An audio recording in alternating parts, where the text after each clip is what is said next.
হঠাৎ করে কেমন করে এই মামলায় আপনি যুক্ত হলেন? হঠাৎ করে কেমন করে কি, হঠাৎ করে কই, আমি তো প্রথম দিন থেকেই, আমার মামলার বেইল হওয়ার পর দিন থেকেই তো আমি বলতেছিলাম যে সুযোগ পেলে পরে শেখ হাসিনার পক্ষে মামলা লড়বো, বলি না? এবং বলছি যে শুধু এইখানে না, প্রয়োজন বোধে ট্রাইব্যুনালে। তো সুযোগ পেয়েছি, এর আগে এবার দেয় না আমাকে সুযোগ, এইবার সুযোগ পেয়েছি, আমি ওপেন কোর্টে দাঁড়িয়ে বলেছি, দিয়েছে, অতএব এখন লড়বো। আপনি তো এই হঠাৎ চেষ্টা করে না। আপনি তো এই চেষ্টা আগেও করেছিলেন, যে মামলায় শেখ হাসিনা তারপরে স্বরাষ্ট্রমন্ত্রীর ফাঁসির রায় হলো, সেই মামলার জন্য আপনি বলেছিলেন, কিন্তু তখন তো আপনাকে দেওয়া হয়নি। দেওয়া হয় নাই, দেওয়া হয় নাই, আমাকে দেওয়া হয় না। জি, মানে সেই জন্যই প্রশ্নটি আসছে। তাহলে এখন এখন কি এমন পরিবর্তন হলো যে আপনাকে এখন দেয়া হলো? পরিবর্তন কি হয়েছে তো আমি, আমার চোখে পড়ে নাই। আমি চিন্তা করছি যে আমি আমার ভয়েস কেন রেজ করবো না। আমার কলিগদের সাথে আশেপাশে যারা বসা ছিল, lawyers colleague, barristers colleague, all কলিগদের সাথে আলাপ করার পর তারা সবাই একমতে বললো যে ওকে, আপনি ডিমান্ড করেন। দেন আমি ভয়েস রেজ করছি এবং কোর্টের সাথে সাথে বলছি যে গতবারই আপনাকে দিতাম, কিন্তু আপনি ট্রেন মিস করে গেছেন। That was the reply. আমি আর এটা নিয়ে কোনো আর্গুমেন্টে যাই না। আমি বলছি যে ওকে, এইটা এইটা এবং পরবর্তীতে দুইটা আমি on behalf of Sheikh Hasina state defence হিসেবেই করতে চাই। আপনি যে শেখ হাসিনার পক্ষে লড়বেন, এই বিষয়ে কি শেখ হাসিনা আপনাকে অনুমতি দিয়েছেন? এটা তো অনুমতির সাপেক্ষ, প্রয়োজন পড়ে না, এই কারণে যে অ্যাবসেন্সিয়ে উনি তো অনুমতি দিতে পারেন না।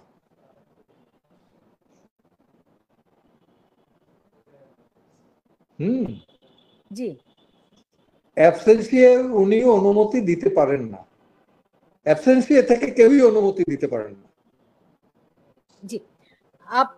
আমি আমি দেখছিলাম যে যেই মামলায় শেখ হাসিনার ফাঁসির রায় হলো, আপনি নিশ্চয়ই জানেন যে কত রকম গোঁজামিল সেটার মধ্যে রয়েছে। আপনি আপনার একটা প্রেস ব্রিফিং দেখছিলাম আমি কিছুক্ষণ আগেই, সেখানে আপনি যে আইনজীবীকে অনেকেই তার কোনো মামলা পরিচালনারও অভিজ্ঞতা নাই, যাকে রাষ্ট্রপক্ষ থেকে শেখ হাসিনার পক্ষে নিয়োগ দেওয়া হয়েছিল, তো আপনি বলছিলেন যে তিনিও ভালো আইনজীবী। তিনিও ভালো আইনজীবী, তিনিও হ্যাঁ, ভালো তো বটেই। কোনো আইনজীবী খারাপ না, কোনো মানুষই জন্মগতভাবে খারাপ না। আর এই আইনজীবী বরাবর আওয়ামী লীগই করেছে, কেন আমি তাকে খারাপ বলবো? এবং সেই আমাকে আজকে প্রথম মানে উৎসাহ জুগিয়েছে যে আপনি বলেন যে স্টেট ডিফেন্স হবে না। জি, এমনিতে ওই ওই আইনজীবী তিনি শেখ হাসিনার ফাঁসির রায়ের পরে মানে খুবই হাস্যরসাত্মক ভাবে বলছিলেন তিনি খুব দুঃখ পাচ্ছেন, যেটা নিয়ে পরবর্তীতে আবার বেশ এই বিষয়ে আমি কথা বলতে চাই না, এই বিষয়ে আমি কথা বলতে চাই না। এখন আমার হঠাৎ চোখে কি হইলো সেটা নিয়ে যদি আলোচনা করতে হয়, বা আমার একটা বাক্য ইসেরি হইলো, এটা ঠিক না। জি, আপনি ধরেন যে আমি বুঝতে পেরেছি, আমি ওই প্রসঙ্গটি বাদ দিয়ে দিচ্ছি। এমনিতে যেই ট্রাইব্যুনালে আপনি এখন রাষ্ট্রপক্ষের আইনজীবী নিযুক্ত হলেন শেখ হাসিনার মামলার, মানে মামলা দুটো কি কি, কারা কারা এই মামলার আসামি, যদি সেটুকু একটু বলতেন। যতটুকু আমি বুঝতে পেরেছি এইটার তো কোনো কাগজপত্র এখন পর্যন্ত কেউই পায় নাই। ওকে, আমরা একটা কজ লিস্ট পেয়েছি, যেখানে একটা মামলা ছিল, 2 নম্বরে শেখ হাসিনা ভার্সাস স্টেট, 3 নম্বরে শেখ হাসিনা ভার্সাস আইসিটি, না কি স্টেট, এই সেনা কর্মকর্তাদের মামলাটিও কি এটার মধ্যে অন্তর্ভুক্ত? সম্ভবত। ওকে, মানে আপনি এখনো বিষয়গুলো জানেন না আর কি, আরো না, জি আমি বুঝতে এখন তো আমি নৈতিকভাবে এবং আইনগতভাবে সমস্ত কাগজপত্র পাওয়ার অধিকারী। জি জি, বুঝতে পেরেছি। অ্যাপয়েন্টমেন্ট হওয়ার পর থেকে তা আমি নৈতিকভাবে সমস্ত কাগজপত্র পাওয়ার অধিকারী, জি তাই তো? এখন আমি পাবো, আমি প্রিপারেশন নেবো সেই অনুযায়ী। জি। অনেকেই অভিযোগ অভিযোগ তুলছেন যে এই কোর্টেরই কোনো বৈধতা নাই এবং এই কোর্টে এই ধরনের মামলার বিচার হওয়ারই কথা নয়। তো আপনি কিভাবে করে বিষয়টি দেখছেন? এ বিষয়ে আমি এখন বলবো না। যদি বলেন যে বৈধতা নাই, তাহলে আমি বলবো যে ওকে, তাহলে আমরা সবাই ছেড়ে দিই, এই কোর্টে যাব না। সেটা কিরকম দাঁড়াবে? আর বৈধতা নাই বা না হোক, সমস্ত কোর্টেরই কিন্তু একটা বৈধতা আছে। হ্যাঁ, সেটা ক্যাঙ্গারু কোর্ট বলেন, আর ওই জঙ্গলি কোর্ট বলেন, বা মার্শাল কোর্ট বলেন, সব কোর্টেরই কিন্তু একটা সাময়িক হলেও বৈধতা আছে। তো সেই বৈধতা আমি কেন আমার শত্রুর হাতে তুলে দেব? আনচ্যালেঞ্জড কিছু যেতে দিতে রাজি না। বুঝতে পেরেছি। আপনি দেখুন, যে মামলাটিতে তার ফাঁসির রায় হয়েছে, আপনি হয়তো বলবেন যে আদালতের এই বিষয় নিয়ে কথা বলার এখতিয়ার আমার নেই। কিন্তু ভবিষ্যতে যে মামলা লড়বেন একই ধরনের বিষয়গুলি আসবে আমি নিশ্চিতভাবে।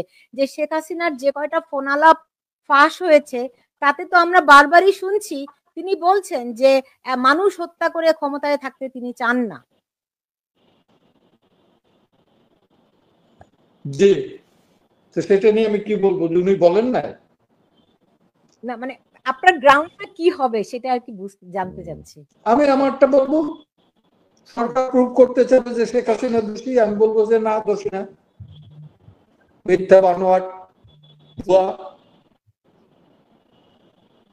জি। সেই সেই চেষ্টা তো ওই যে তার আগের আইনজীবী তিনিও করেছেন, কিন্তু মানে রায় তো যা হওয়ার, যেটি আমরা সবাই জানতাম যে রায় হবে সেই রায়ই হয়েছে। এইটার উত্তর আমি পরে দেবো, জি আমার এই মামলাগুলো শেষের দিকে দেব। দেখেন, আমাকে চলতে দেন। জি। এমনিতে ধরেন মানে আপনি কোন প্রেক্ষাপটে কি মনে করে এই মামলা লড়তে যাচ্ছেন?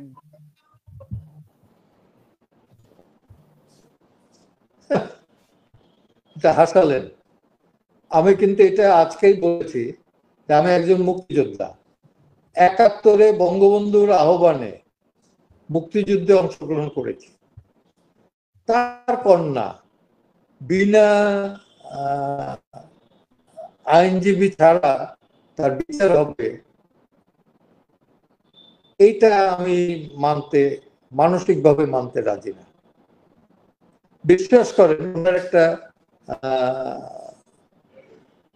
ভিডিও দেখতেছিলাম, জাজমেন্টের পর উনি বলেছেন, সব কথা পড়ার পর বলেছেন যে যেটা এখানে পান্নাও তো বলেছিল যে আদালতে যাবে, সেও তো যায় নাই। বিলিভ মি, আমার চোখ দিয়ে পানি পড়েছে যে তার ভেতরে কত কষ্ট। হয়তো তার কতখানি কষ্ট আমি বুঝতে পারবো না, কিন্তু আমি সেইটার যদিও যাওয়ার আমার কোনো সুযোগ ছিল না, আমার না। ওই দিন কিন্তু আদালতে আমার মনে হয় না ডিফেন্সের কোন লয়ার, এক্সেপ্ট স্টেট ডিফেন্সের লয়ার বাদে কেউ ছিল না। সেই ডাকসুর ভিপিজিএস কারা কারা হয়েছে তারা ছিল, ও সব নেতারা ছিল। আজকেও দেখলাম কোর্টের ভেতরে আইনজীবীদের কি বলবো, যে আইনজীবীদের চেক করে, সাইন করে, বিভিন্নভাবে আইডি কার্ড সহ ঢুকতে হয়। অনেকদের দেখলাম যারা এসব কিছুই প্রয়োজন থাকে না, আমার মোবাইল রেখে যেতে হয়। অনেকের কোর্টের ভেতর মোবাইল আছে, পার্টিকুলারলি প্রসিকিউশনের লোকদের তো কোনো চেকই হয় না। জি, বুঝতে পেরেছি। এখন এই ধরেন শেখ হাসিনা তিনি বলছেন এই মামলা তিনি আমলেই নিচ্ছেন না। গতকাল আমার সঙ্গে অতিথি ছিলেন ব্যারিস্টার তানিয়া আমির। তিনি অবশ্য আওয়ামী লীগের দলের এই অবস্থানের বিপক্ষে তার অভিমত ব্যারিস্টার তানিয়া আমির। ও, তানিয়া আহমেদ, হ্যাঁ। জি, তিনি আমার অতিথি গতকাল ছিলেন। তিনি আওয়ামী লীগের এই দলীয় অবস্থানের বিপক্ষে মত দিয়েছেন। তিনি বলেছেন যে আপনি যেমনটি বলেছেন যে আনচ্যালেঞ্জড যাওয়া উচিত নয়। শেখ হাসিনার মামলাটির বিষয়ে তানিয়া আমির বলেছেন যে এটি আনচ্যালেঞ্জড যাওয়া উচিত হয়নি। তিনি এটি মনে করেন এবং তিনি মনে করছেন যে এখনো এটিকে চ্যালেঞ্জ করার সুযোগ রয়েছে। তিনি আপনার কথা উল্লেখ করেছেন যে আপনি তার মামলাটি লড়তে চেয়েছেন কিন্তু দেয়া হয়নি। কিন্তু আপনি যে লড়তে চেয়েছেন এটি একটা ডকুমেন্টেশন হয়ে আছে। এখন ধরেন বিভিন্ন মহল থেকে নানান রকম প্রশ্ন উঠছে, তো সেই কারণে যে এই আমরা অনেকেই মনে করি, আমরা বলতে বেশিরভাগ মানুষই এখন মনে করে ডক্টর ইউনূস সরকার একটি মেটিকুলাস ডিজাইনে চলছে। তারা কি আপনাকে এই যে এই কোর্টে নিয়োগ দেওয়ার মধ্য দিয়ে তারা একটা বৈধতা, এই কোর্টের বৈধতা অর্জন করতে চায় কিনা? হয়তো চায়, তার মেটিকুলাস ডিজাইন তো আছেই, এতে কোনো সন্দেহ নাই। কিন্তু সেই ডিজাইনের পার্ট আমি হব না পার্সেল হব, এটা তো অন্য বিষয়। পেরেকে তো হতে পারি। পেরেক বুঝছেন?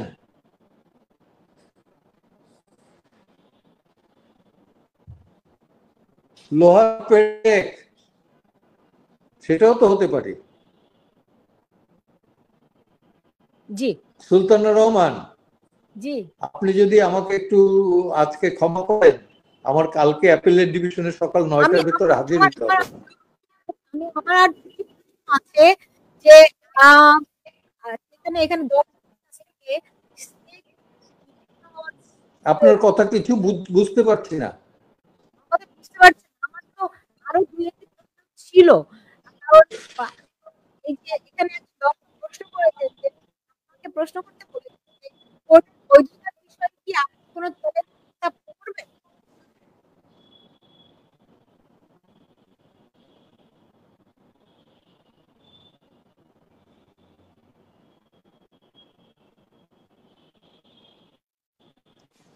শোনেন, প্রশ্ন করেছেন, এগুলোর উত্তর আছে, সময় মতো দেব। এটা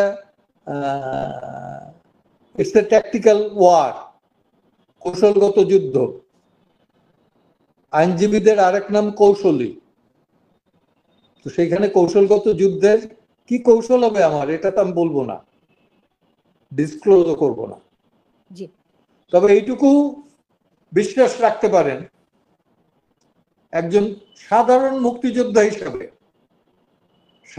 অতি সাধারণ মুক্তিযোদ্ধা হিসাবে সেই ৭১-এর গৌরব রাখার মতো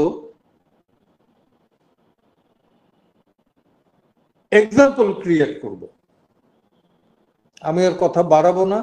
আমাকে যদি ছুটি দেন মাননীয়া সুলতানা রহমান, কালকে আমার অ্যাপিলেট ডিভিশনে আচ্ছা, টপ আইটেম আছে। কর্ণা ভাই আপনাকে অনেক অনেক ধন্যবাদ এবং কৃতজ্ঞতা যে আপনি এত ব্যস্ততার মধ্যেও, আপনি শারীরিকভাবে একটু অসুস্থ, এর মধ্যেও আপনি আমাকে সময় দিয়েছেন। অন্য আরেকদিন একটু বেশি সময় দিবেন, কারণ আমার অনেক। জি জি, সারাদিন দরকার দেব। জি জি, আপনি কিভাবে করে এই মামলাটি লড়বেন নিশ্চয়ই অনেকের নজর থাকবে। আহ আপনি নিশ্চয়ই সেটিও বোঝেন। ফলে আপনার জন্য অনেক শুভকামনা থাকলো এবং আজকে সময় দিয়েছেন সেই জন্য আপনার প্রতি অনেক কৃতজ্ঞতা। আপনি ভালো থাকুন। ধন্যবাদ। জি জি জি, আপনি ভালো থাকুন।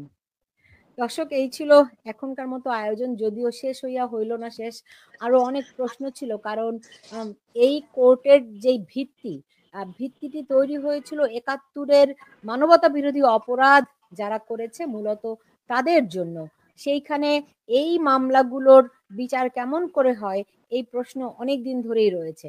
তার উপরে ধরেন যুদ্ধাপরাধীদের যেই প্রসিকিউটর ছিলেন, যেই আইনজীবী ছিলেন তাজুল ইসলাম, তিনি রাজাকারদের আইনজীবী। তার তিনি যেই কোর্টে আইনজীবী বা প্রসিকিউটর, সেই কোর্ট থেকে আসলে কি রায় আসতে পারে। বাংলাদেশের অধিকাংশ মানুষই এই আদালতকে রাজাকারের আইনজীবী, রাজাকারের আদালত বলছেন। সেখান থেকে আসলে ন্যায় বিচার, সত্যনিষ্ঠতা কতটুকু বেরিয়ে আসবে সেই সন্দেহ তো রয়েছেই। তার উপরে এই মামলাগুলোকে একেবারে খেলো বানিয়ে ফেলা হয়েছে। এবং আপনারা দেখেছেন যে এর আগে শেখ হাসিনার মামলার যে রায়টি, ফাঁসির রায় যেটি হয়েছে, সেটি নিয়ে রীতিমতো হাস্যরসাত্মক শুরু হয়েছে। যে আদালতের বিচারকদের নিয়োগ ক্ষেত্রে কোন রকম মানে নিয়ম কানুন কোনো কিছুই মানা হয়নি। এমনকি বিচারকদের বয়সসীমা মানা হয়নি। এখানে এমন বিচারকও রয়েছেন যারা জীবনে কোনোদিনও একটি রায়ও লিখেননি। বুঝতে পারেন যে যেই বিচারক কোনোদিনও একটি রায়ও লিখেননি, সেই রকম বিচারক রয়েছেন এই আদালতে। ফলে প্রতিটি পদে, পদে এই আদালত নিয়ে প্রশ্ন রয়েছে এবং এই রাজাকারের আদালতে শেষ পর্যন্ত কি ন্যায় বিচার মানুষ পাবে? সেই সংশয় প্রশ্নও কিন্তু উড়িয়ে দেয়া যায় না। জেরাই খান পান্না সেখানে রাষ্ট্রপক্ষের আইনজীবী হিসেবে শেখ হাসিনার পক্ষে লড়বেন। এটি একদিক দিয়ে অনেকের ভিতরে আশা জাগাতে পারে যে তিনি যেহেতু নিজে একজন মুক্তিযোদ্ধা এবং ৫ই আগস্টের পরে থেকে তিনি মুক্তিযুদ্ধের পক্ষে অত্যন্ত সরব ছিলেন। এমনকি তাকে অনেক হেনস্থারও শিকার হতে হয়েছে। ফলে অনেকের ভিতরে আশা জাগতে পারে। তবে অনেকে আবার প্রশ্ন তুলছেন যে ৫ই আগস্টের আগে তিনি আবার এই জুলাই বিপ্লবী, জুলাই যোদ্ধা বলে যারা পরিচিত তাদেরও আইনজীবী হয়েছিলেন। ফলে তিনি এখন এই শেখ হাসিনার মামলায় তিনি কিভাবে কি লড়বেন? রাষ্ট্রপক্ষই বা কেন তাকে আইনজীবী হিসেবে নিয়োগ দিতে রাজি হলেন? এটিও অনেকের কাছে একটি বিস্ময়। কারণ আ রাষ্ট্রপক্ষ এমন কোনো আইনজীবীকে সেখানে লড়তে দিতে রাজি নয়, যারা সত্যিকার অর্থেই এই মামলা থেকে যা অভিযুক্তদের বের করে নিয়ে আসবেন, ন্যায় বিচার প্রতিষ্ঠিত করবেন। এরকম সংশয়ও কিন্তু রয়েছে। যাই হোক তারপরেও একটি আশার কথা হচ্ছে যে জেদাই খান পান্না যেহেতু এখানে নিয়োগ পেয়েছেন, ফলে দেখা যাক কোন দিকে গড়ায়।